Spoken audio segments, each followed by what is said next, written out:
digitalisasi koperasi. Nah, ini tolong dipahami, ini hal yang berbeda dengan koperasi digital. Nah, itu beda. Jadi, tanpa harus anggotanya itu datang, tidak ada tanda tangan basah, tidak ada akad kreditnya face to face ya. Itu seperti pinjol dong, Pak. Nah, jadi perlu ditekankan bahwa digitalisasi koperasi yang benar adalah koperasi betul memakai sistem IT, tapi sistem yang bisa memberikan atribut digital bagi koperasi itu, sehingga dengan atribut digital itu koperasi bisa masuk ke ekosistem digital.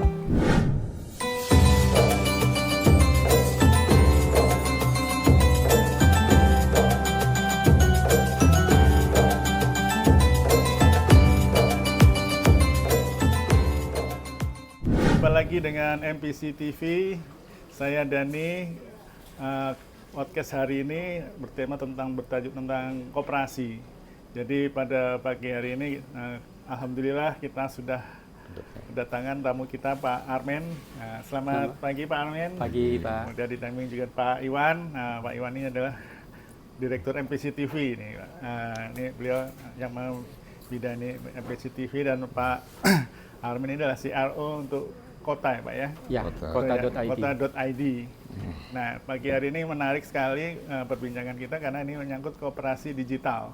Betul. Jadi ini berbeda dengan koperasi konvensional, bukan begitu ya Pak Armin ya? Ya, Mungkin bisa sedikit dijelaskan Pak Armin perbedaannya yang koperasi yang biasa, konvensional dengan koperasi yang digital. Ya. Apa itu Pak kira-kira?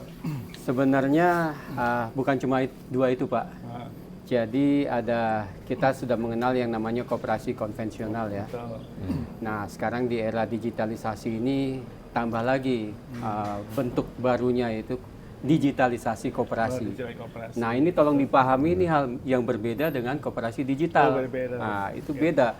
Jadi digitalisasi koperasi itu adalah koperasi yang masih seperti konvensional, tapi operasionalnya melalui platform digital, didigitalkan.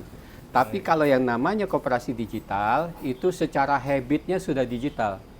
Jadi kalau koperasi kan kita tahu marwahnya ya, bahwa koperasi itu anggota dengan badannya, koperasinya itu punya ikatan bonded gitu ya, saling kenal, gotong royong gitu ya. Tapi kalau sudah koperasi digital namanya, kalau bank digital seperti apa? Nah, kira-kira seperti itu. Anggotanya tidak perlu lagi saling kenal gitu ya. Kemudian tidak punya hubungan yang kuat lagi antara koperasi dengan anggotanya karena semuanya sudah serba digital. Kalau koperasi itu biasanya sering terjadi berkumpullah anggota koperasi ya di wadah koperasinya, ada rapat pengurusnya segala macam, mereka setor misalnya simpanan atau simpanan pokok, simpanan wajib, datang ke koperasi menyetorkan uangnya gitu ya. Kalau koperasi digital yang fully digital, mereka nggak perlu lagi bertemu seperti itu, semuanya lewat digital. Nah, saya lebih memfasilitasi yang di tengah-tengah. Jadi koperasi seperti konvensional dengan marwah koperasi yang kita kenal selama ini, cuma sudah difasilitasi dengan platform digital untuk memudahkan operasionalnya. Nah, gitu saja kira-kira. Jadi nggak ada tuh koperasi anggotanya tidak perlu datang lagi ke koperasinya mengajukan pinjaman, cukup dengan aplikasi, kemudian pinjamannya itu disetujui tanpa harus anggotanya itu datang, tidak ada tanda tangan basah, tidak ada akad kreditnya face to face ya. Itu seperti pinjol dong Pak, gitu ya. Nah, jadi jadi koperasi yang kota.id berperan ini, kami lebih koperasi yang ada di Indonesia sekarang dengan marwah koperasi pada umumnya kita fasilitasi, kira-kira begitu sih. Jadi istilahnya digitalisasi koperasi. Ini juga mesti diluruskan nih. Jadi saya banyak sekali ketemu masyarakat koperasi karena aplikasi ini kota.id adalah aplikasi koperasi. Yang kita bangun itu menyesuaikan dengan marwah koperasi Indonesia. Tentu untuk menyesuaikan itu kami banyak melakukan wawancara, kami banyak menemui para stakeholder koperasi, pengurus, penggiat, anggota koperasi. Kami bertemu, kami bertanya, gitu ya. Nah, jadi kami buat aplikasi ini sesuai dengan marwah koperasinya Indonesia itu. Nah, kami mengikuti itu. Kami tanya nih ke para pengurus, penggiat koperasi tadi, anggota koperasi tadi, apa digitalisasi menurut Bapak Ibu? Ternyata jawabannya masih banyak yang salah, Pak, gitu ya. Karena banyak sekali yang menjawab digitalisasi koperasi itu adalah koperasi pakai sistem IT, koperasi pakai sistem terkomputerisasi. Nah, kalau itu masih salah. Kalau koperasi sekedar pakai sistem IT atau koperasi pakai komputerisasi, itu saja itu sudah 10 tahun ke belakang lah. Gitu ya. Karena itu tidak membawa koperasi kemana-mana. Kecuali hanya mereka pakai komputer mungkin untuk membantu operasionalnya, tapi tidak membawa koperasi itu masuk ke komunitas atau platform atau entitas digital. Nah, jadi perlu ditekankan bahwa digitalisasi koperasi yang benar adalah koperasi betul memakai sistem IT, tapi sistem yang bisa memberikan atribut digital bagi koperasi itu, sehingga dengan atribut digital itu, koperasi bisa masuk ke ekosistem digital, berinteraksi dan bertransaksi di sana, mengambil benefit dari sana. Itulah digitalisasi koperasi yang benar. Sehingga boleh diartikan secara singkat bahwa digitalisasi koperasi yang benar adalah terletak di transaksinya. Koperasi terkomputerisasi cuma tidak ada transaksinya, hanya terkungkung sendiri saja, itu belum digitalisasi namanya. Itu sih kira-kira. Iya, wah mantap juga ini.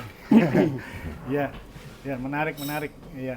Jadi dengan adanya digitalisasi koperasi ini emang lebih ke arah transaksinya gitu kira-kira ya Pak. Ya, betul. Betul, baik. Nah, mungkin selanjutnya adalah mungkin masyarakat akan bertanya untuk menjadi untuk membentuk suatu koperasi artinya apakah koperasi yang tadinya mungkin konvensional bisa berubah menjadi digital, atau memang harus atau berubah atau harus langsung mengajukan sebagai koperasi digital, digitalisasi operasi, artinya apakah misalnya tadi koperasi yang biasa tadi bisa beralih gitu, atau memang dari awal memang harus gitu, sebaiknya bagaimana? Iya. Jadi kalau kita lihat di perbankan sendiri kan, bank konven masih ada nih, ada bank digital. Contohnya bank BCA. Bank BCA yang konvennya itu masih ada sampai sekarang. Cuma BCA mengakuisisi ada namanya Blue ya, Blue BCA itu bank digitalnya. Gitu ya. Demikian juga ada saya dengar ada bank Alobank gitu ya. Kemudian ada Cbank dan lain-lain yang memang dibuat dari awalnya sebagai bank digital, Pak. Nah, koperasi seperti itu juga. Tapi yang saya tahu bahwa koperasi kalau koperasi itu kan diaturnya di bawah Kemenkop ya. Jadi kalau koperasi ini ada dua sih yang saya tahu. Ada koperasi yang memang koperasi yang di bawah pengawasan atau di bawah binaan Kementerian Koperasi. Satu lagi ada koperasi yang ini yang harus mematuhi peraturan dari OJK. Ada persyaratan dari OJK. Nah, koperasi yang ini nih biasa disebut koperasi simpan pinjam. Tapi koperasi simpan pinjam yang sudah bisnisnya memang simpan pinjam yang sudah seperti bank. Nah, sepertinya kalau koperasi digital itu ada yang di sini gitu. Kalau banyak sekali kita sudah mendengar sekarang banyak sekali yang namanya pinjol itu. Pinjol itu kalau dilihat legalitasnya banyak koperasi, Pak. Nah, koperasi tapi dengan aplikasi dengan teknologi yang mereka punya, kita bisa mengajukan menjadi anggota tanpa harus datang ke kantornya, mengajukan pinjaman tanpa harus datang ke kantornya, foto KTP, selfie KTP, mereka punya teknologinya, ya kan? Nah, seperti hal itu, nah itu bisa dilakukan benar-benar menjadi koperasi digital. Dan kalau ditanya apakah dimulai dari sini kemudian bisa bertransformasi ke sana, menurut saya yang berangkat dari konvensional sampai ke sini namanya digitalisasi koperasi. Tapi kalau koperasi yang dimulai langsung ke digital itu yang namanya koperasi digital memang. Memang era sekarang kan semuanya serba digital ya. Memang arahnya ke sana.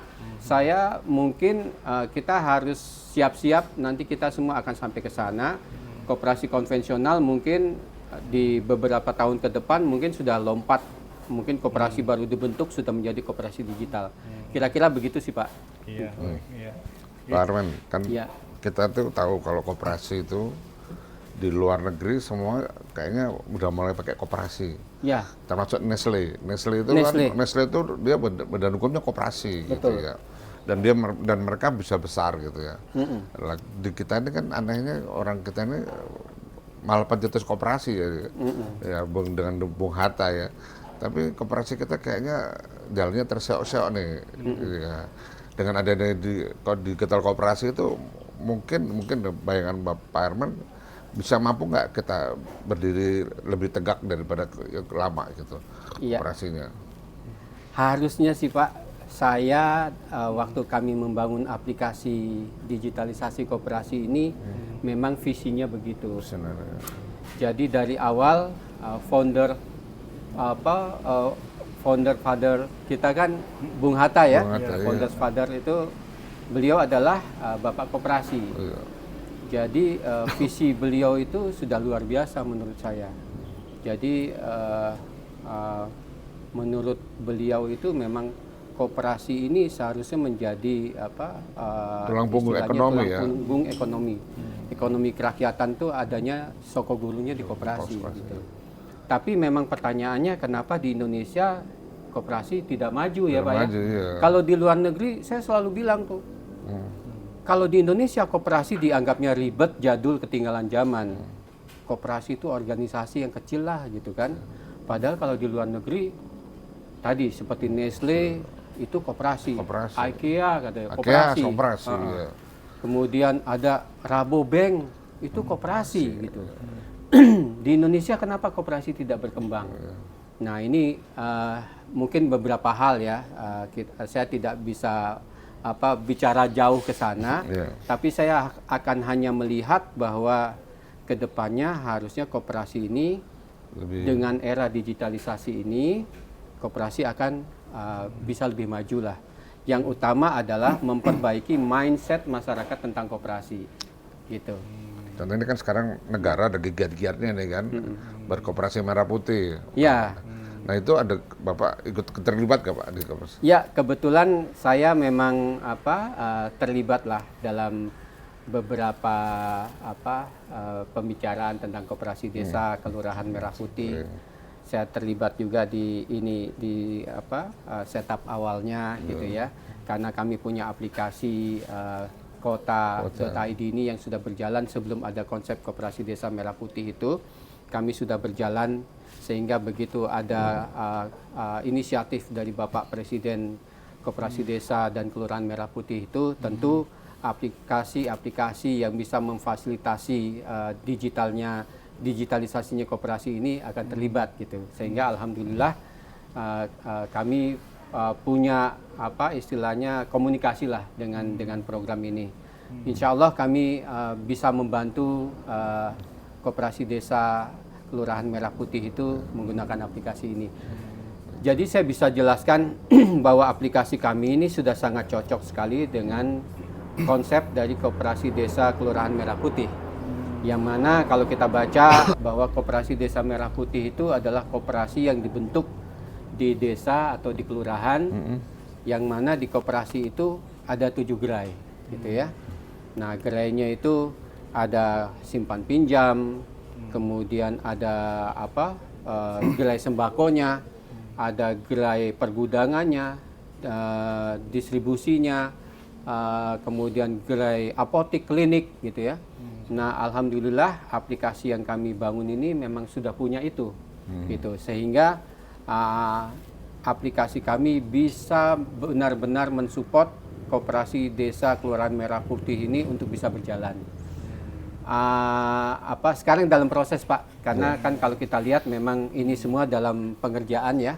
Mudah-mudahan nggak lama lagi kami sudah bisa umumkan lah. Mungkin ada beberapa koperasi yang pakai aplikasi kami yang insya Allah bisa berjalan dan mudah-mudahan bisnisnya bisa terbantu gitu. Ya. Itu program yang sangat bagus Pak. Luar Koperasi biasa, Desa ya. Merah Putih itu sangat bagus dan ini memang kita butuhkan untuk Dukungan ya. Kita dukung ya. kita butuh juga dukungan banyak pihak lah gitu. Dan kerja ini kerja bersama sih harusnya karena 80.000 koperasi seluruh Banyak. Indonesia. Kan sudah di launching ya Pak? Iya. Ya. Kemarin sudah di launching oleh Bapak Presiden dan itu bukan jumlah sedikit. Ya. Tentu kalau masing-masing anggotanya ada 100 orang saja di koperasi itu kan berarti sudah 8 juta. 8 juta, ya. 8 juta orang masyarakat Indonesia yang bernaung di bawah koperasi. Nah, saya sangat optimis Pak. Ini paling tidak akan memberikan suatu kontribusi nyata untuk ekonomi Indonesia sih.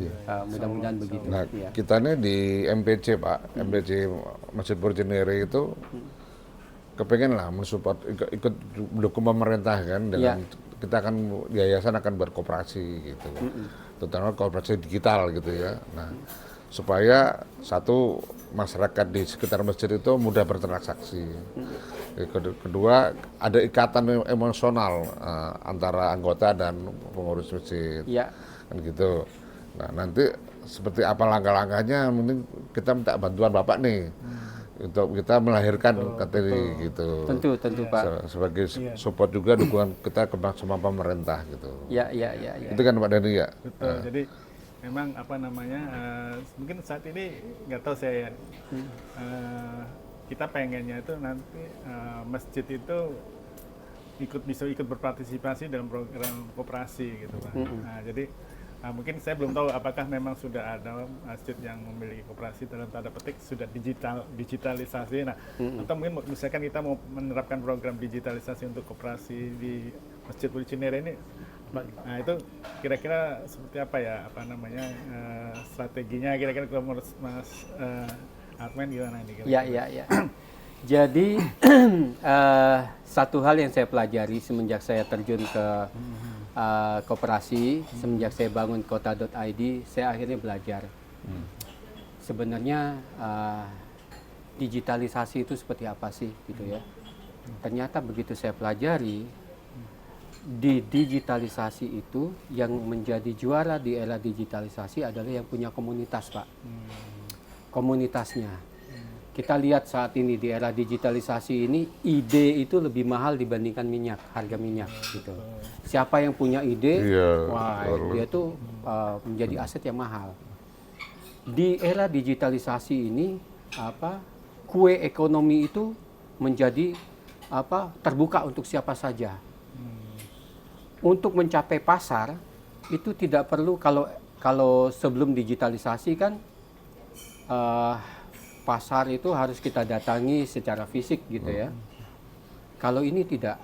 Sekarang pemasaran dilakukan melalui media sosial. Gitu.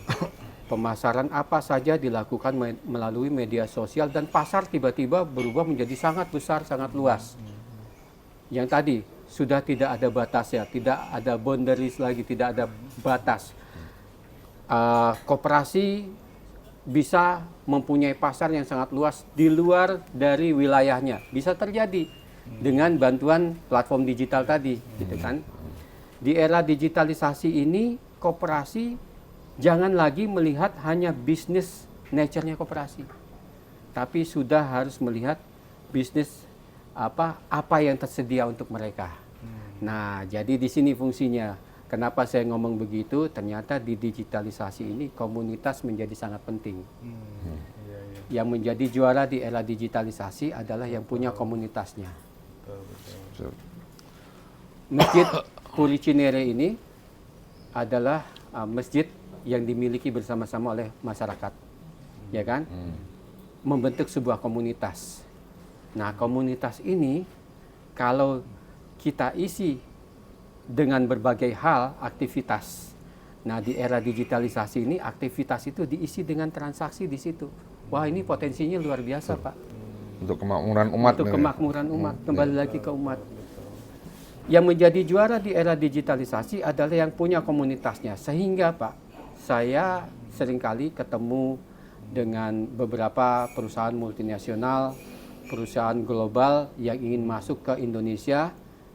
Mereka menyasar pasar kita yang dinamis ini melalui platform-platform digital. Gitu. Kenapa? Karena masyarakat Indonesia ini penduduknya sangat besar sekali. Dan kelebihan dari masyarakat kita adalah kita punya komunitas yang sangat banyak, yang sangat guyup. Komunitas kita guyup, Pak. Siap. Betul, betul. Saya contohnya, saya waktu itu bekerja di Singapura. Hari Sabtu saya main-main ke rumah rekan saya sekantor yang ada di Singapura. Ya. Begitu saya ketok pintunya, dia buka pintu, dia heran. Loh, men, kenapa di sini? Ini hari Sabtu kan? Saya bilang gitu. Ini hari Sabtu kan? Bukan hari kerja. Saya bingung. Oh, ternyata di sana nggak biasa. Kalau kita di sini saling mengunjungi, saling datang. Silaturahim ya. Jadi hubungan dengan hubungan persahabatan kekeluargaan itu tidak hanya dibangun di lingkungan kerja saat bekerja, tapi lingkungan sosial juga terbawa. Nah, gitu. Jadi masyarakat kita sangat guyup, ini menjadi potensi besar bagi Indonesia dan saya optimis bahwa kedepannya yang menjadi juara di era digitalisasi salah satunya Indonesia. Jadi jangan heran kita dilirik oleh negara-negara tetangga ini menjadi pasar bagi ekosistem digital mereka. Kalau kita lihat yang namanya pinjol, yang namanya e-money, e-wallet itu banyak dari luar negeri, Pak. Pinjol-pinjol juga banyak dari luar negeri. Kenapa mereka menyasar ke sini? Karena itu tadi, kita punya penduduk yang banyak dan kita masyarakat kita guyup. Nah, kembali ke MPC ini, ini satu langkah yang bagus di mana di sini dibangun koperasi. Karena melalui koperasi ini di era digital ini banyak potensi opportunity yang bisa diambil. Contohnya di sini saya lihat sudah ada kafenya gitu ya. Ada minimarket. Minimarketnya. Kalau di sini sudah ada koperasi gitu ya. Nah, anggota menabung di koperasinya, kemudian koperasi MPC ini memakai aplikasi kota.id. Anggota koperasi di sini begitu makan di kafe sini di MPC Cafe ini bayarnya tinggal pakai scan QR internal saja, berpindah buku saja dari simpanan si anggota di koperasi MPC ke simpanan pemilik kafe di koperasi MPC. Sehingga uang koperasinya tidak kemana-mana. Berputar. Dibandingkan pakai QRIS, bisa juga aplikasi kami juga bisa memfasilitasi itu. Tapi begitu pakai QRIS, simpanan si anggota akan berpindah ke bank. Sudah keluar dari uangnya koperasi. Nah, ini juga yang akan dipakai di Koperasi Desa Merah Putih. Di Koperasi Desa Kelurahan Merah Putih itu, anggota koperasi menabung di koperasi desanya, misalnya mendapat pinjaman dari koperasi untuk simpanan untuk membangun usahanya. Uang pinjaman itu hanya bisa dibeli atau hanya bisa dibayarkan untuk membeli segala kebutuhan usaha mereka di toko koperasi yang ditunjuk. Jadi setelah pinjaman itu digelontorkan oleh koperasi Desa Merah Putih tadi ke anggotanya, pinjaman itu tidak bisa ditarik tunai. Hanya bisa dipakai untuk belanja keperluan usaha sesuai judul pinjamannya tadi. Dan itu pun hanya di toko koperasi yang ditunjuk. Sehingga mereka begitu pinjamannya cair, wah sudah masuk nih. Mereka datang ke toko lain untuk belanja, tidak bisa dipakai, tapi hanya bisa ke toko koperasi yang ditunjuk. Begitu di toko koperasi yang ditunjuk, karena ini adalah pinjamannya adalah pinjaman usaha, dia mau beli rokok di situ tidak bisa. Dia beli bibit bisa, beli pupuk bisa, beli pacul bisa, beli rokok nggak bisa. Apalagi kalau untuk kawin lagi, nggak bisa. Nggak bisa ya Pak? Nggak bisa. Kebanyakan gitu Pak. Jadi saya dengar kebanyakan anggota koperasi mengajukan pinjaman usaha. Begitu pinjaman usahanya keluar, ya mungkin dipakai untuk usahanya hanya setengahnya, sisanya dipakai untuk keperluan yang lain. Tidak tepat guna, gitu. Tidak tepat sasaran juga. Nah, jadi dengan aplikasi yang kami bangun ini, koperasi bisa KYC, know your customer-nya melalui aplikasi ini, tahu oh si A punya bisnis ini, bisnisnya apa, alamatnya di mana, ya. Bisa saat pengajuan dimintakan kolateralnya, jadi benar-benar dilakukan seleksi terhadap siapa yang bisa meminjam gitu melalui aplikasi kami, karena kami sudah siapkan frameworknya di dalam aplikasi itu dan sudah ada scoring card-nya. Gitu. Nah, kira-kira begitu. Nah, kalau itu dijalankan di koperasi MPC, luar biasa Pak. Anggota ke sini bayarnya ini sudah akan jadi cashless society. Mungkin ada usaha anggotanya yang lain, misalnya ada yang jualan baju, ada yang jualan sejadah, gitu ya, yang berhubungan dengan ibadah, ada yang jualan umroh, haji, gitu. Koperasi jual haji umroh. Anggota melalui aplikasi mobilnya bisa membeli itu. Gitu. Oh, di luar biasa. Itu luar biasa. Jadi yang seperti saya katakan tadi, koperasi tidak hanya melihat bisnis nature-nya, juga bisa melakukan bisnis yang lain. Apalagi kemarin Menteri Koperasi kita sudah mengumumkan bahwa koperasi sekarang sudah bisa memiliki usaha tambang, usaha mineral. Wah, luar biasa. Kalau MPC punya koperasi, mungkin bisa seperti itu juga. Bisa ada potensi bisnis tambang, wah bisa diambil juga, begitu kira-kira. Prospeknya cukup bagus ini MPC. Jadi prinsipnya itu dari kita untuk kita ya Pak. Betul, ya. Gitu. Betul. Memang kan dalam dunia bisnis ya, koperasi juga bisnis kan. Itu ada, kalau saya ada 3 kriteria, mampu, mau, ada waktu Pak. Ya kan, kita mau tapi nggak mampu ya nggak bisa jalan. Kita mau, kita mampu, nggak ada waktu, nggak bisa jalan Pak. Betul. Kan Pak ya. Jadi prinsipnya bahwa masyarakat sekitar MPC ini insya Allah mampu, mau, dan punya waktu untuk untuk koperasi. Betul. Gitu. Mengepada ini. Jadi makanya nih kalau bisa kita wujudkan nih mungkin MPC mungkin yang pertama ini ya. Wah. Memiliki koperasi yang dengan sistem yang sudah terdigitalisasi ya. Keren ini ya. Oke, mungkin nah ini kalau sudah tertarik jadi pengen tahu nih gimana nih kalau supaya bisa bikin koperasi ini. Ya nanti ya mungkin ada waktu untuk kita presentasi lagi Pak, ngobrol. Iya. Sebenarnya simpel Pak, makanya tadi seperti yang Pak Iwan, saya setuju ya, mampu, mau ya. Ada waktu ya. Ada waktu. Jadi memang di sana kebanyakan koperasi saat ini Pak kurang berkembangnya. Karena pengurusnya itu tidak memenuhi 3 kriteria tadi. Mungkin mampu, mau bisa, tapi waktunya nggak ada. Kebanyakan Pak, terus terang saja, pengurus koperasi itu menjadikan koperasi sebagai second activity mereka. Gitu. Nah, kalau second activity cuma dikelola dengan baik, waktunya memang harus didedikasikan, itu lebih baik. Tapi dijadikan second, tapi benar-benar di belakang Pak gitu. Itu yang padahal potensinya luar biasa Pak. Betul.